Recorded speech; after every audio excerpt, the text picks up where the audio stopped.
All right. Usually we go live before this damn thing even says it, so I'm going to go with the fact that we are live and run with it. Do it. Good evening, party people in the house. Man Cave Sports back with a brand new edition. Timberwolves and Warriors Game 3 recap from Saturday evening. We got together Saturday, me from the cabin, Steve from the boat, and these two from their palatial estates to recap last Thursday's game. We'll do the same for Thursday night and talk a little bit about the Wolves' performance, the Warriors' performance, and we'll preview the game that is set to take place in, I don't know, a little less than an hour and a half, hour and 15. But I'm going to start out with you, Mr. Steve, and I'm going to go right at the ugly. No You pun, calling ugly? no pun intended. All right, all right. We've talked throughout the playoffs about Dante's performance and Nikhil's performance, and they had a solid game 2, but game 3, their playoff performances reared their ugly heads once again. Dante was 1 for 3 for 2 points with a neg 14 plus minus, which, plus minus doesn't account for everything, but might have been probably was his worst game of the playoffs so far in 7 games, 8 games now. And Nikhil was 0 4, plus minus was 0, but didn't have any points, didn't get to the free throw line. So talk about them, and if we've seen Finch make a few adjustments. We've seen him throw Julius on the bench during game 2. We've talked about Jalen Clark, Terrence Shannon Jr., other players that might be able to step in, give them energy, play decent defense, which I think they're both good defenders and can even give a jolt on offense. Rob Dillingham, who has not been available much throughout the playoffs due to an ankle, is full ready to go. Nobody on the injury report today. So talk about it. Those two players specifically, Dante and Nikhil, and if Finch might have a shorter leash on them tonight based upon their play throughout the playoffs. Yeah, I think we saw glimpses of Nikhil the other night when he had he dropped a couple shots and but his defense is still leaky, right? I mean that harkening back to game 1 when we were all on site and Razor sitting next to me like don't gamble, and calling this stuff out, and Nikhil just keeps. I don't know if the moment's a little bit much for him, if he's, or just like our hockey terminology when we say he's gripping the stick too hard or something, but he's just not, he just can't quite seem to put it together. And Dante just is not hitting shots. I mean, what a night and day um, difference between last year's performance in the playoffs and this year's. Like I remember last year in the playoffs, he's just burying he was just coming up clutch for the Knicks, and this year he can't seem to find the bucket with a searchlight, like you'd like to say. So I think Finch needs to have a bit of a shorter leash tonight, and I think if those guys aren't performing, maybe give TSJ some run, let him come in there, especially if Nas is getting a little cranky or Dante just really. Not only is he not performing as far as on offense, but he's also not helping us because he's getting stupid fouls. Like the other night, he was just like, what was he even doing? Like trying to get in a fight or trying to start something or shoving people, dumb fouls. I mean, let's face it though, like I said on Twitter, he is the next safety for the Minnesota Vikings because so far he's taken out both LeBron and Draymond Green with some no look shoulder slams of some type. I don't know. It's just ridiculous. But yeah, I think we need to get TSJ and Clark, maybe Dilly. I don't know. We'll see if the moment, that maybe not yet with Dilly, but TSJ and Clark should definitely get some more run. Na and Dante, they've got to get their minds right because they ain't doing it right now. All right. Anthony Edwards, we've chronicled his struggles basically since game 4 of the Lakers series. They pulled out game 5 in LA. He had a rough game. Games 1 and 2, he scored 20 plus, but I mean, it was at a high shot volume, a lot of missed threes. Saturday night, he had a pretty solid game, 36 points. Obviously, they want to get him going offensively. Talk about Ant's performance and, his best performance in a few games, Ramon. Well, before I get into Ant Edwards, I just want to say something real quick that I am going to remind myself of once I start getting irrational and unreasonable during the Wolves game tonight. Usually on draft lottery night, that is a Wolves fan's postseason. For so long, that was our prize at the end of a season. Where are we going to pick? Hopefully, we'll move up. And one of those times we did move up, and they got the opportunity to select Anthony Edwards. And wow, how things have changed since then, where the draft lottery is kind of an afterthought for us.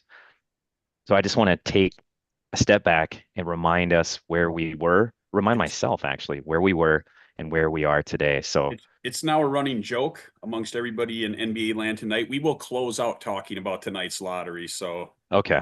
so All right. I just wanted to say that so real hold your quick though. thoughts on that. Yeah, Instead of yeah, I talking won't about get the into other what series happened. at the end of the show, we'll talk about tonight's proceedings. Gotcha. But just real, Anthony Edwards struggled early. If you're on the Man Cave hotline, you heard me ranting and raving about his performance. If you're a friend of mine, you heard me ranting and raving throughout the game until the second half. And he found something. He found himself. He found that aggressive approach, and he had a couple of just monstrous dunks. And I didn't realize it watching, but he had 15 points in the third quarter and then another 13 in the fourth quarter. And he did what, playoff Jimmy is known to do. He took over the game and closed the show. It wasn't looking good for the Wolves. They had 40 points at the half. They were down several points even going into the fourth quarter. And Edwards, I'd say, finally put his stamp on this series and took over a game with his scoring ability. He didn't shoot great early. I think his 3-point shot was off, but he ended up finishing 5 of 14. I think he hit a couple of big ones, including a very, very difficult step back one kind of in the corner. So kudos to him. It seemed like maybe he might have solved a little bit of the defensive looks that he's getting from the Golden State Warriors, who deserve a ton of credit for what they're doing in terms of the different looks that they're showing him. So hopefully that is a sign of what comes in for the rest of this series, that Ant will be focused and he'll be able to take advantage of the looks that he's getting. All right, Brian, 2 words. Julius Randle. Yeah, man. How about that? I mean, I wasn't expecting that out of your mouth, so it's kind of fun. I mean, what a great little change that was by our Finchy. Having him bring up the ball, getting Ant out in space, and when he's off the ball, I mean, he's harder to double team than pretty much everybody in the NBA. So it's just unbelievable, and he seems like he's the emotional leader, and White Bite's the kind of quiet veteran leader. And I mean, I've been on Jules's ass for years. I mean, watching him play with the Lakers, Pelicans, and the Knicks, it kind of seems like a me kind of player, and I was definitely expecting that, and we saw that earlier in the season. But man, what the last 30 games, just incredible. And hats off to you, Jules. Most definitely. So let's talk about the Warriors. Steve, I'll start out with you. Talk about Jimmy, because we had talked before game 3 that he was probably going to be more aggressive, which he was. I mean, he's out there trying to win this thing. They're shorthanded. Their bench has failed them for the most part, minus Kuminga. But yeah, talk about Jimmy's performance, because I don't know if he's going to be able to play much better. Even his defense was pretty decent, but is it sustainable? I mean, is he coming out putting out a 40-piece tonight, or is he going to get tired? Because I mean, obviously he's playing a lot of minutes. Yeah, he did everything he could I think, with given the supporting cast and, Draymond's struggles of, 2 points and falling out, I mean, Kuminga, I mean, like I said, during the Saturday live cast, if Heald doesn't hit 20, they don't have much of a chance. And he didn't, so I think Jimmy's going to come out, and he's going to do everything he can to try to will it like he did this last game here. But I don't know that there's much better that he can do, and I don't know that there's much better he can do against our defense. That's one thing that our defense has done. Three of our guys, when we're playing against him, is we're holding them to like 14% shooting, 17% shooting. I forget what the exact number was, but it's just ridiculous. Like, the only one he seems to really have much success on is maybe Nas. But everybody else, they're shutting him down. He's just uh, he's not going to be as effective. Especially wasn't effective. He had the opposite, look. I mean, first half to second half than Ant did, right? So, fourth quarter and part of that second half, he was terrible. He had like one shot, I think, that he made in the fourth. So Jimmy's, I think he got a little bit tired, and I think our defense just wore on him. I mean, we do have really good defenders. Other than that sick spin move that he had on our guy Ant, boy, did that suck.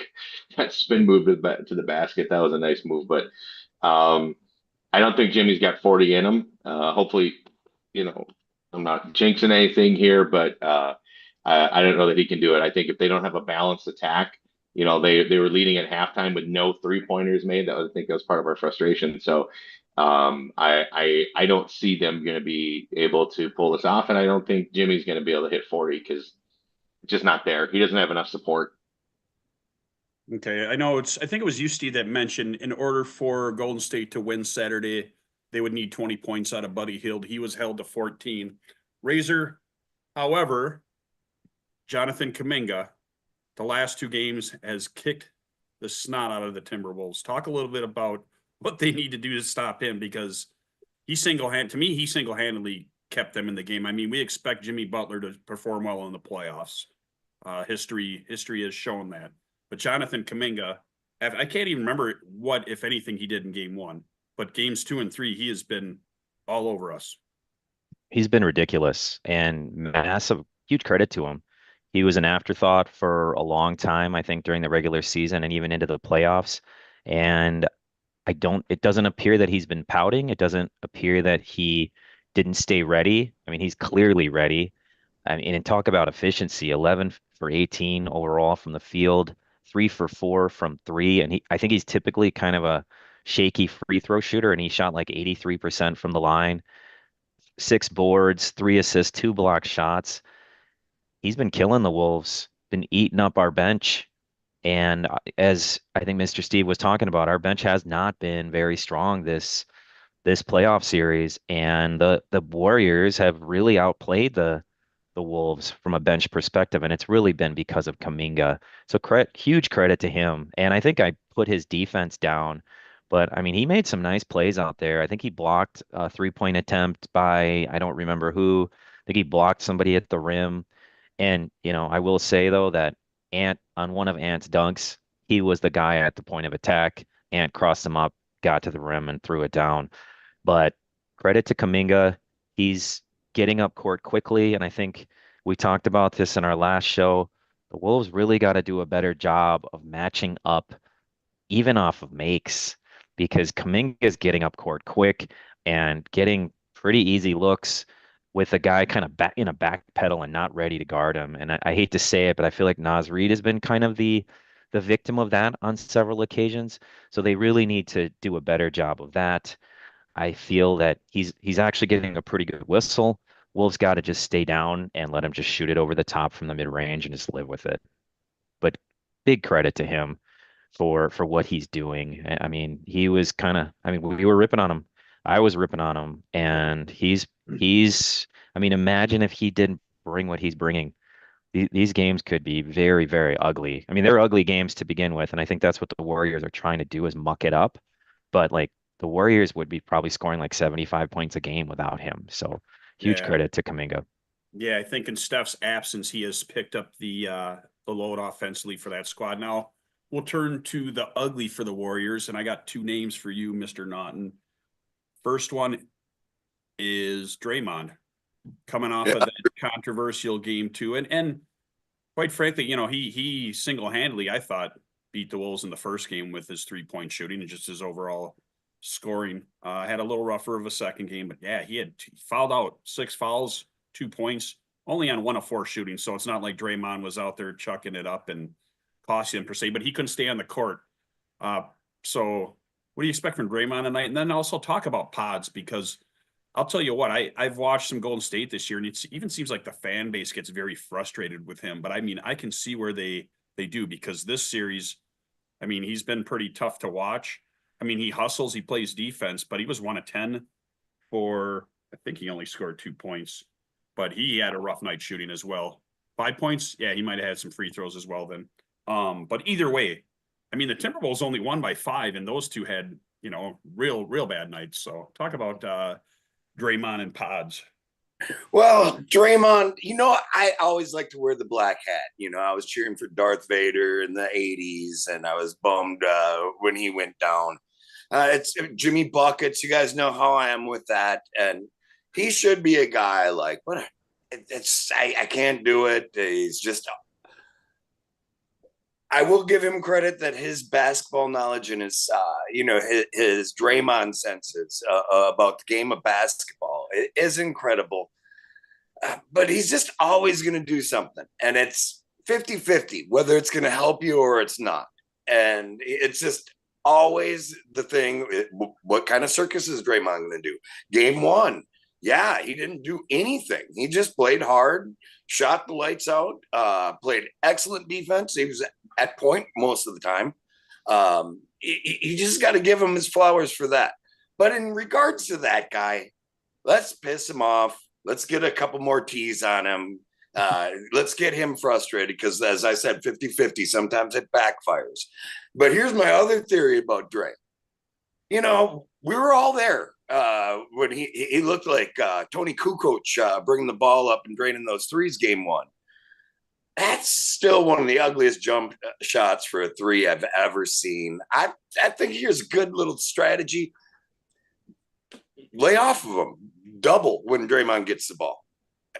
Let him shoot. I'll take my chances with that. I mean, and Steve Kerr's got that flowing offense. That's definitely going to stop the offense because he's going to be, hey, there's nobody around me. I'm going to pop. I would totally go with that. I'm not worried about no Draymond Green tonight. And Pods, there's been a lot of stuff about him the last 2 years. And, the fan base was really loving that guy at the beginning of the year. And as you said, they kind of even like get kind of freaky about it when he's got the ball. He just looks like, I used it before, Jag, just another guy. There's nothing special to that guy, and I like it when he's out on the court. Michael. All right, sounds good. So covered that real quickly. Anything that what do you expect to see tonight, Steve? Almost an hour from game time, actually a little less than an hour from game time. By the way, Celtics are up 72-65 with 7.5 left in the third here. So we got a 7-point game in game 4 of this one. But Wolves and Warriors expectations for game 4 tonight. I think that the Warriors are going to come out and they're going to throw the kitchen sink. They want to get this stretched out as far as they can to try and get Steph Curry back. So they're going to muck it up. They're going to, Kerr's going to make some adjustments, whether he empties the bench at us again to try to get our guys tired out because our bench has not been playing. His bench has been out playing us, right?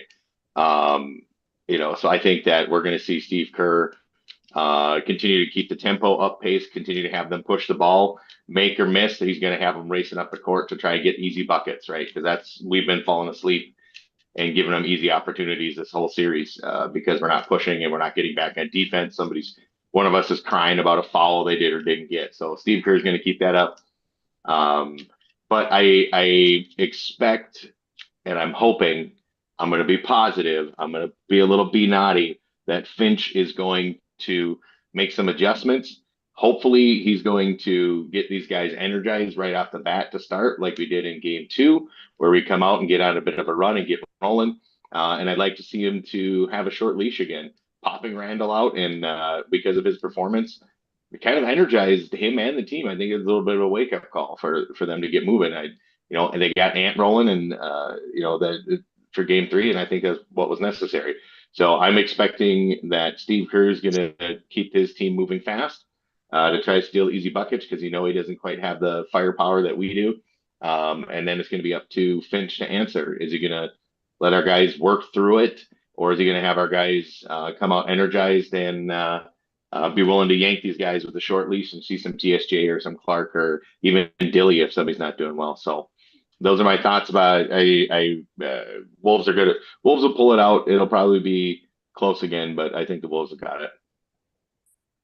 Razor, is this a must-win game for the Warriors? I think it is. I mean, what is the status of Steph Curry? It's still up in the air, right? Yeah, So he's likely out. Obviously, he's out tonight, but obviously, I think he's likely out for Wednesday's game. I mean, the earliest I've seen is a Game 6 return. Yeah, that's what it sounds like, where there will be like a 3-day gap between games from game Correct. 5 to 6. So I do think it's a must win for them. The Wolves, I think they have to win tonight, but I think the Wolves have to look at it as a must win as well. You can't have another complacent performance. They can't look at the Warriors as a wounded animal, and I think that they have done that in to a little bit of an extent. Steve Kerr is showing why he's an all-time great coach. He's getting it done and making these games close with a pretty shaky supporting cast. Jimmy Butler's 35 years old. Draymond Green's 35 years old, and they're still making this series very close. I mean, at least the games are very close. And that, if the Wolves didn't get hot down the stretch, they could have easily stolen that game. So, I mean, massive credit to Steve Kerr. But what I want to see the Wolves do tonight, I want to see them guard Jimmy Butler, trust their wing players to guard him one-on-one, and just let him go to work. Don't let him be a facilitator, and just force him to drive over and over again. Look at it like body shots, like we talk about in boxing. He's 35 years old. He was 1 for 7, I think, in the fourth quarter of the last game, and just let him wear himself out. Don't let anybody else get involved, and just trust Jaden McDaniels. Trust our bigs like Randall and Rudy can stay in front of him well enough on some of those switches. I think the only guy that really well, two guys that kind of scare me when they're guarding him are Conley and Naz Reid. But otherwise, I think you can kind of trust everybody to make him have to work for his buckets. And I would just like to see them say, all right, kind of what they've done with a lot of superstar players is you're going to score a lot of points, but we're not, and you're going to be worn out by the end of the game. And just we're not going to let others get involved. That's what I'd like to see happen. And I think the Wolves are going to, I have a pretty good feeling about their energy level tonight. Sounds good. We Razor talked earlier about Ant's struggles over the prior few games, but for these two teams, there's been some consistent players throughout these playoff series, or at least even this series. Obviously, we've talked about Jules. Jaden's been pretty consistent, probably even more consistent night over night than Ant. And on the Warriors side, you've got Jimmy playing well throughout this series. We talked about Kuminga. Brian, who's a performer tonight, and it can be from either team that's going to give us because you've been making a lot of Oracle-esque predictions. You've been right on a lot of things that have, let's be honest, surprised the shit out of this group here. So credit where credit is due. But who's going to be the player tonight that none of us expect to see have a good game? And it could be from either team. I don't know if it's about, well, the guy that scares me the most in this whole game today, and I think it's going to be the complete X factor. Razor and Mr. Steve have brought up the mucking it up, and that's exactly what Steve Kerr is doing, and that's exactly he's playing to Jimmy, playoff Jimmy's deal. Like you look at the chart, the shot chart. I mean, you see all these like blue and red things right around the paint, and that's what they're trying to do. The big key tonight, it's Buddy. We can't let him get going, and they didn't have any 3-point shots in that first half, and they didn't miss any in the second half, which was it's kind of an anomaly, but they were still trying to play that muck it up ball. Hopefully it's somebody on the Wolves bench or in the starting lineup that locks him down and keeps him a non-factor like he was last game. Because if he gets going, I don't like it. All right, gentlemen, before we get going, we'll do a quick and hopefully painless review of tonight's draft lottery, which took place a couple hours ago. I actually forgot what time it started, but I started looking at some of my notifications on X and started to see teams break the bubble, so to speak, as they used to say, because I know the lottery system now is I don't understand it. I know it's a combination of numbers. I remember back in the day, I want to say there were 66 ping pong balls back in the day when after Shaq's rookie season and they got the first pick, they got Chris Webber and eventually traded for Penny Hardaway. But I think that's when they started to mix up how they did this thing. But once again, you have a team that had nearly no shot, I think less than 2%, get the first pick. You had another team that only had a 6% shot, get the number 2. And these are two franchises that are on the up and up. Didn't make the playoffs this year, but the San Antonio Spurs with Victor Wembanyama got the number 2 pick. And Dallas, coming off of the trade that shocked the NBA. Was it a good trade, bad trade? Yet to be determined, because Luka and the Lakers did not get out of the first round this year because of our beloved Wolves. But anyways, Dallas is poised to get Cooper Flag. My assumption is they'll keep that pick and pair him up with 2 aging rock stars. Aging, but still stars nonetheless, in Anthony Davis and Kyrie Irving. Talk about, and I don't follow the college game as much as I know you do, Steve. Talk about Cooper Flag and how he will fit in with the Mavericks if that is the route that they choose, and I believe they will. I think that is a great situation for the Mavs because it gives them another guy with length, another guy that can shoot and play the kind of big, deep shooter, new power forward that we've seen recently. And I think it's a great, it's an awesome situation for him because AD gets hurt, AD doesn't get hurt. Awesome. You've got Cooper Flag who can take up minutes. Kyrie's on, Kyrie's off. You have Cooper Flag now. You've got a legit second/third option there to their offense, and a guy with some length that can play. He can play on the wing a little bit when he's playing defense, but he's definitely helpful with their rebounding and things, which is where they struggle. That's why they went after AD to try to help out with their interior presence and stuff like that. So I think it's a fantastic situation for Dallas. I think it sucks for us because we're going to have another big, tall, athletic big who can shoot in the Western Conference. So I think they're smart to take Cooper and bring him in and just let him run, let him go and let him develop on the fly here. They're pair him up with KD and Kyrie and just let the chips fall where they may. That way, you've got great insurance. If Anthony Davis decides that he's going to pull whatever muscle that he has left in his body that we haven't heard him rip out of it yet, then it doesn't matter because you got Cooper to be able to pick up the slack. Yeah, and I mean, Dallas fans have to be, thrilled tonight because you remember this year they were hurt. I know Lively was out a good portion of the season. Lively and Gafford kicked the Wolves' ass last year. PJ Washington, I think they got some pieces. So they go from missing the play in this year, and they're right there on the doorsteps of contending in the West if they can remain healthy with the team they have and the likelihood that they'll draft Flag. Now, Razor, this brings up a very interesting point as well. I think because 2 of the bigger names you see that will be available this offseason are Kevin Durant and Giannis. And a lot of the teams that they're rumored to go are teams in Texas, including Houston, San Antonio. I don't know that Dallas is going to be much in the trade mix for the services of a KD or Giannis.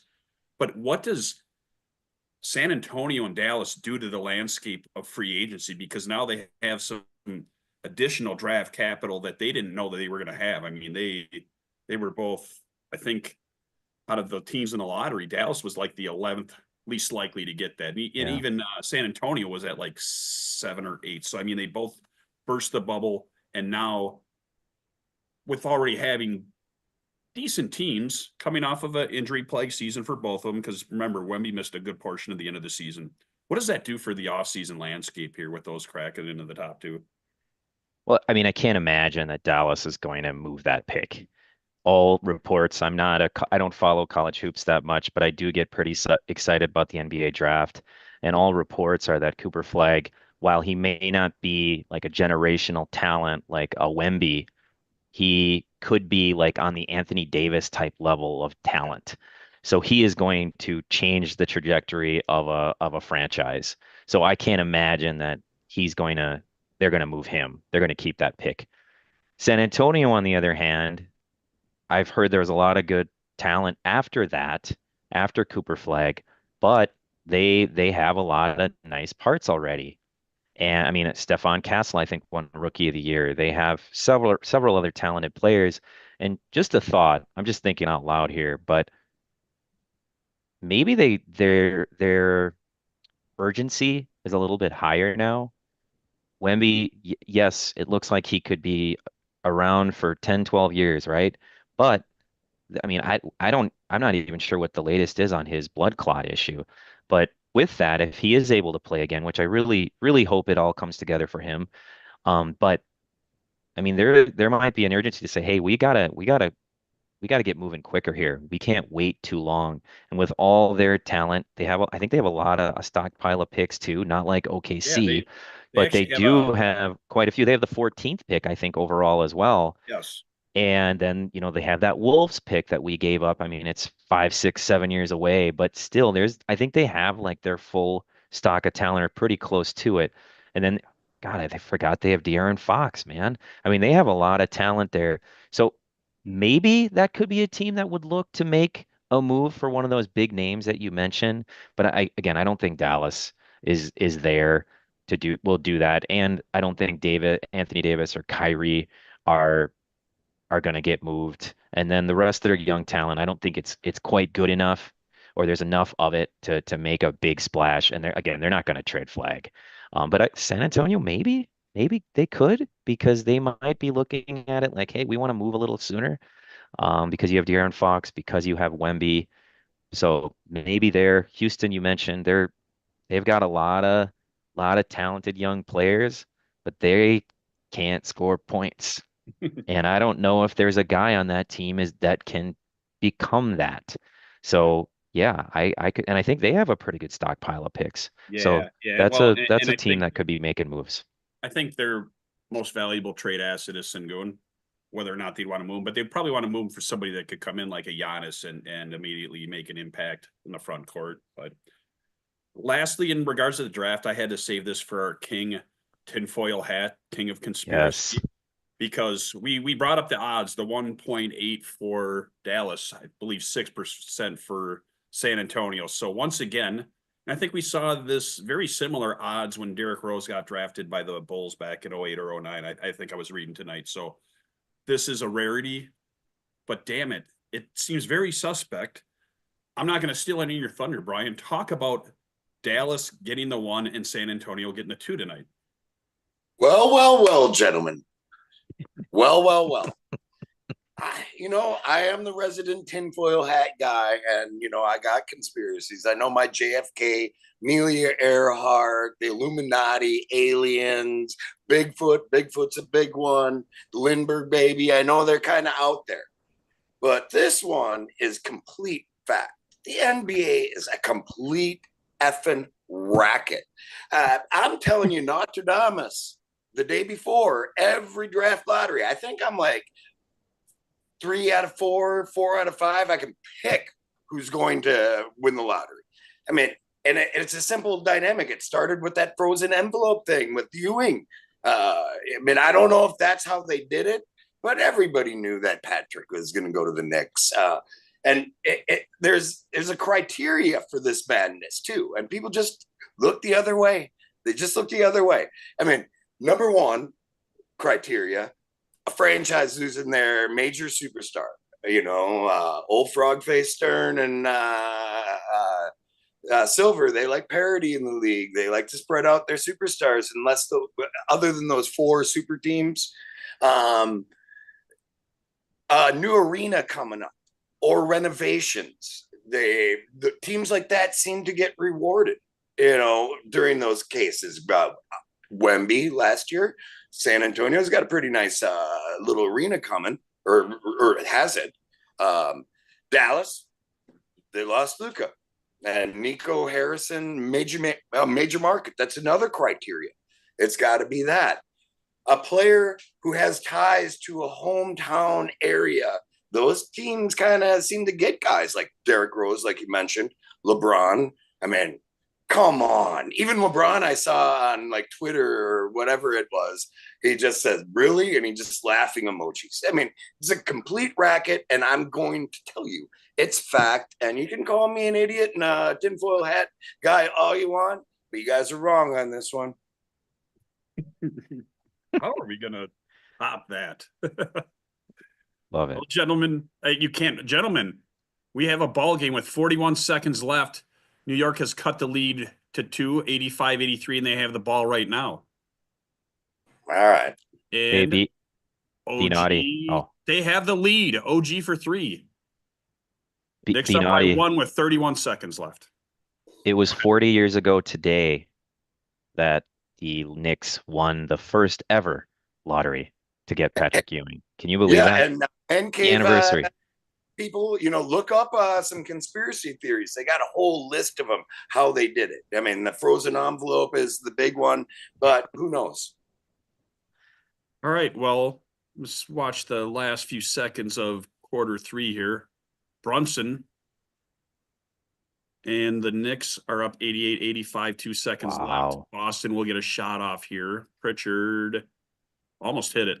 88-85 at the end of 3. I'm going to go watch this game. Ooh, Appreciate all right. everybody tuning in. Wolves on shortly after this game. We will be back more than likely. We'll figure it out. We'll probably be back to recap this game and preview game 5 on Wednesday. I believe it's an 8:30 start. So we will see you then. Also be on the lookout for restored Twins coverage, which we haven't done in a few weeks due to the NBA and NHL playoffs. So, and let's be honest, the Twins have an 8-game winning streak, so it makes it a little easier to do that shit. So, gentlemen,